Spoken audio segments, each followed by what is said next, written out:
मुंबई महानगर पालिका की स्वास्थ्य समिति के अध्यक्ष हरीश भांडिगे ने चेंबूर स्थित मातोश्री रामाबाई प्रसूति गृह और एमए अस्पताल का दौरा कर व्यवस्थाओं का जायजा लिया। ये दोनों अस्पताल प्रभाग समिति अध्यक्ष आशा मराठे के वार्ड में आते हैं, जहां मरीजों की सुविधाओं को लेकर लगातार शिकायतें मिल रही थी। शिकायतों को गंभीरता से लेते हुए स्वास्थ्य समिति अध्यक्ष हरीश भांडिगे मौके पर पहुंचे और अस्पतालों में उपलब्ध स्वास्थ्य सेवाओं की समीक्षा की। निरीक्षण के दौरान उन्होंने अधिकारियों को स्पष्ट निर्देश दिए कि मरीजों को किसी प्रकार की असुविधा नहीं होनी चाहिए और उन्हें समय पर दवाइयां तथा आवश्यक उपचार उपलब्ध कराया जाए। भांडिगे ने कहा कि नागरिकों को बेहतर स्वास्थ्य सुविधाएं देना महानगर पालिका की प्राथमिकता है और लापरवाही बर्दाश्त नहीं की जाएगी। निरीक्षण के दौरान अस्पताल प्रशासन को व्यवस्थाओं में सुधार के लिए आवश्यक दिशा निर्देश भी दिए गए। नमस्कार, मी आनंद पांडे. तुम्ही बघत आहात रिअल खबर. माझ्याबरोबर हरीश भुदुरिया जी आहेत, आरोग्य समिती अध्यक्ष. सर, काय सांगाल आपण जे बीएमसी हॉस्पिटल आहे त्यांची दुरवस्था झालेली आहे, नेमका लोकांना ट्रीटमेंट भेटत नाहीये. तुम्ही सध्या आणि असं ताई व्हिजिट करताय, रिपेअरिंगचे काम सध्या सुरू आहेत. जे पेशंट आहेत त्यांना अगर हॉस्पिटलला गेले तर त्यांना सांगण्यात येतं की औषध नाही आहे, तुम्हाला जर ब्लड कलेक्शन द्यायचे तर बाहेर द्या. काय सांगाल आपण, एकंदरीत काय परिस्थिती आहे, तुम्ही बघितलं आहे? मी आज इथे मा रुग्णालय चेंबूर इथे आलेलो आहे. अशा काही तक्रारी माझ्याकडे आल्या होत्या की इथे औषधं देण्यात येत नाहीयेत, इथे व्यवस्था बरोबर नाहीये. आमच्या प्रभाग समिती अध्यक्ष आशाताई मराठे, नगरसेविका तसेच नगरसेवक, वरिष्ठ नगरसेवक महादेव शिगवन हे पण माझ्या बरोबर आहेत, तसेच सर्व पदाधिकारी आहेत लोकल. तर एवढं सांगेन, इथे आल्यानंतर असं कळालं की जसं डॉक्टरांनी सांगितलं की औषधं देत आहेत आणि अंडर कन्स्ट्रक्शन बिल्डिंग आहे, तरी पण आपल्या महानगरपालिकेने इथे व्यवस्था रुग्णांची केलेली आहे. आणि मी HIC कडून माहिती काढली की इथे सप्टेंबर पर्यंत हे पूर्ण होण्याची अपेक्षा आहे. आणि ह्यामध्ये काही अडचणी निर्माण होत आहेत, कारण काही पेशंट आहेत काम करताना रात्री करू नाही शकत आहेत. आणि आता डॉक्टरांनी मला आश्वस्त केलेलं आहे की जसे कोणताही पेशंट येतो तर औषधं मिळणार आहेत, त्याचप्रमाणे त्याला सुविधा जे देण्यात येणार आहेत त्या पण आम्ही योग्य रीतीने देणार आहोत.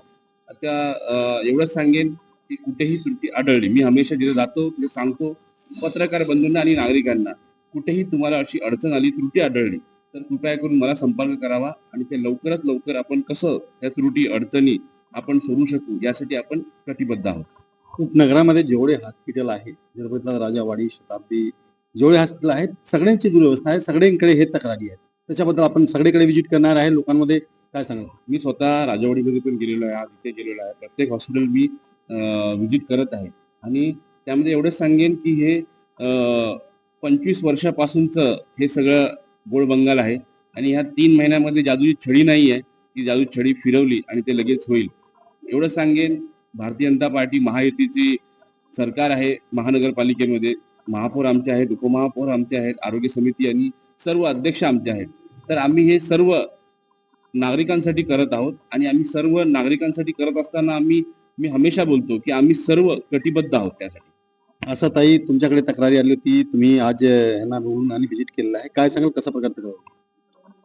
आमचे आरोग्य समिती अध्यक्ष हरीश भाऊ, आम्ही त्यांना भाऊच म्हणतो, हरीश भाऊ, आणि आमचे ज्येष्ठ नगरसेवक महादेव शिवगंजी आणि मी. कारण खूप मला तक्रारी यायला लागल्या की तिथे हॉस्पिटलला गेल्याच्या नंतर 7 वाजता बोलवतात, 7 वाजता बोलवल्याच्या नंतर केस पेपर लेट देणार, त्याच्यानंतर मेडिसिन लेट देणार आणि तिथे लोकांना उभं राहावं लागतं. तर मी अध्यक्षांना सांगितलं की बाबा तुम्ही व्हिजिट करा, कारण आपल्याला कोणालाही त्रास द्यायचा नाहीये, कारण पेशंट कोणत्या प्रकारचा येतो आपल्याला माहिती नाही. मी डॉक्टर प्रशांत सरांशी नेहमी बोलत असते की बाबा जे पण पेशंट येतात त्यांना वेळेवर तुम्ही औषधं द्या आणि वेळेवर, कारण जर तुमचा मेडिसिन देणारा जो व्यक्ती असेल तो जर 9 वाजता येणार असेल तर तुम्ही 7 वाजता लोकांना बोलू नका. मग 2 तास तो तिथे उभा राहून काय करणार? आणि शिंदे साहेबांना सुद्धा सांगू इच्छिते की शिंदे साहेब तुम्ही स्वतः ह्याच्यामध्ये लक्ष घाला, कारण खाली जर तुम्ही गेलात तर अक्षरशः गोंधळ झालेला असतो. कधी तिथे डॉक्टर्स नसतात, कधी कोण म्हणतं बाहेर गेलेले आहेत, एक्सरेचा तोच प्रॉब्लेम आहे. तर ह्या पुढच्या जे आम्ही भारतीय जनता पार्टी म्हणून आम्ही इथे काम करतो, आम्ही फक्त सेवा करण्याचं काम करत आहोत.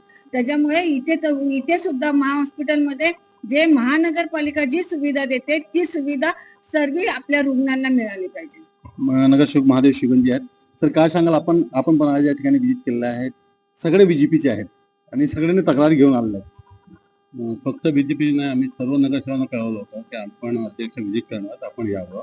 आता प्रत्येकाची वेळ, प्रत्येकाचा कार्यक्रम ठरलेला असतो, पण आम्ही महानगरपालिकेत यासाठी आलो की या ठिकाणच्या सुविधा लोकांना योग्य प्रकारे मिळाव्यात, म्हणून आम्ही अध्यक्षांशी म्हटलं होतं की आपण जाऊन पाहणी करू, येणाऱ्या तक्रारी तथ्य आहे का. कधी कधी असं होतं की एखाद्या टार्गेट करायचं असतं म्हणून पण कोणतरी उगाचच कंप्लेंट करतो. आम्ही आता आल्यानंतर पाहिलं तर काम चालू असल्यामुळे थोडीशी अडचण आहे, रिनोव्हेशनचं काम चालू आहे, त्यामुळं नक्कीच थोडासा त्रास होत असणार याची कल्पना आम्हाला इथं आली.